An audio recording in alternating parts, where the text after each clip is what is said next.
Good afternoon. I'm Laurene Gallimore, and today I'd like to talk about deaf education. I currently work in a deaf education program training future teachers to work with deaf students. I have been involved in the field of deaf education for many years. First, I experienced it myself as a deaf student, graduated, went to college, worked as a teacher, and now I am a trainer for teachers who plan to work with deaf students. Over all these years, I have seen the many problems that plague deaf education. These problems have persisted for over 100 years.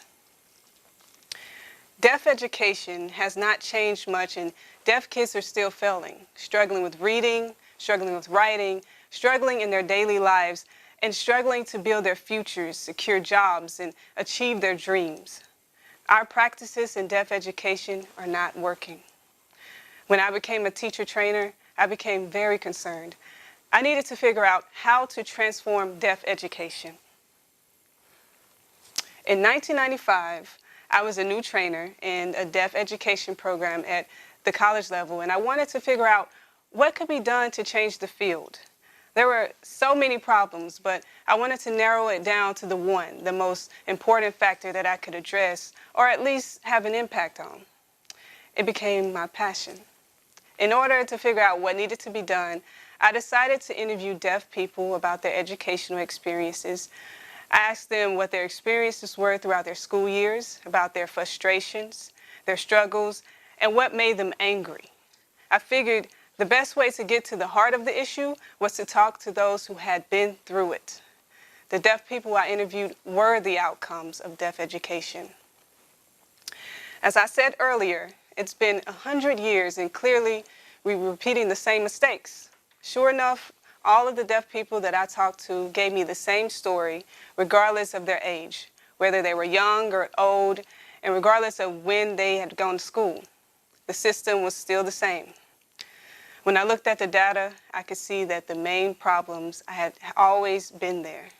The two main problems were language and communication. So I want to talk more about language and communication in the field of deaf education.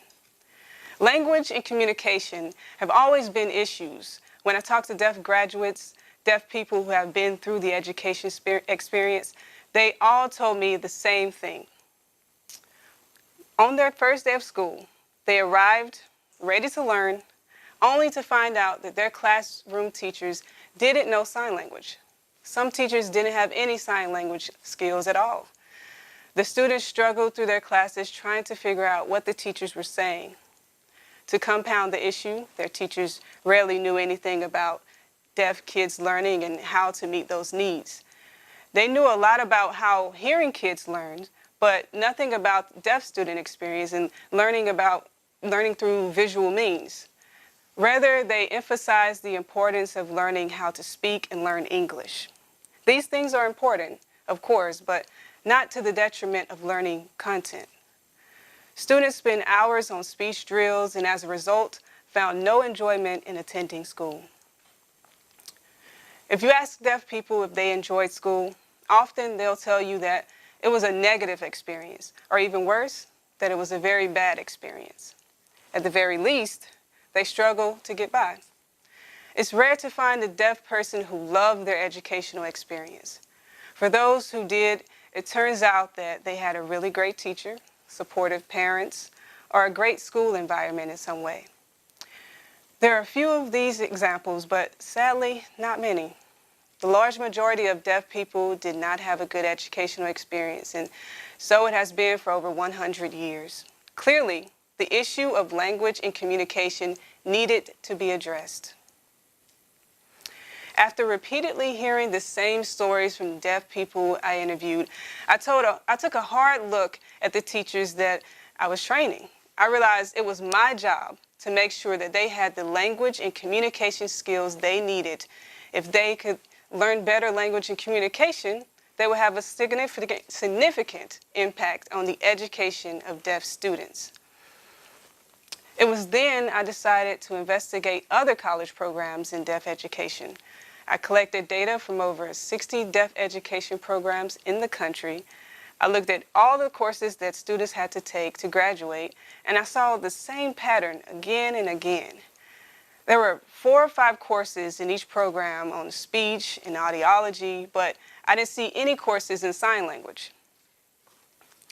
Some programs had 1 or 2 elective classes in sign language, but most programs didn't offer any courses at all. Well, no wonder deaf education was in crisis. It sure explained why teachers came to the classroom not knowing any sign language. Next, I looked for courses on the visual learning needs of deaf students or about deaf culture, and there were none. Among the 60 programs I researched, there were no courses on how deaf kids learned. Well, I had my answer and my work cut out for me.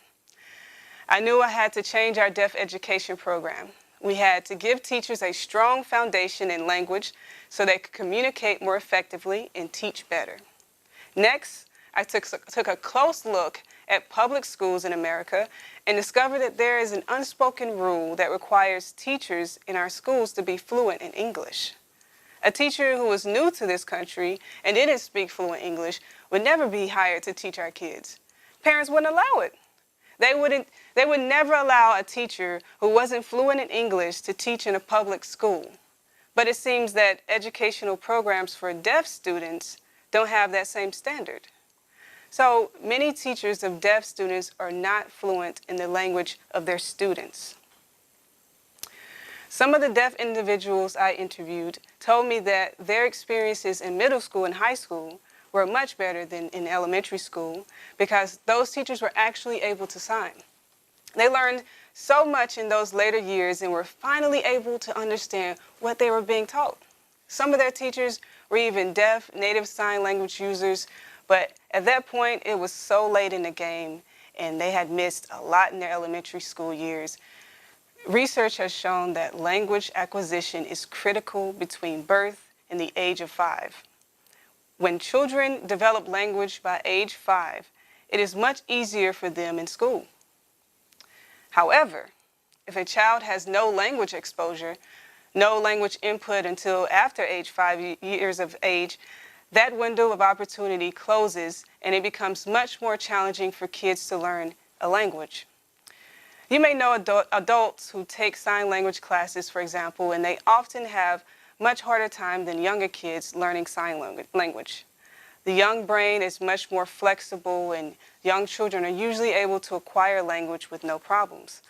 Unfortunately, when hearing parents give birth to a deaf child, they go through a grieving process and spend a lot of time trying to figure out what to do. Meanwhile, the child is getting no language exposure.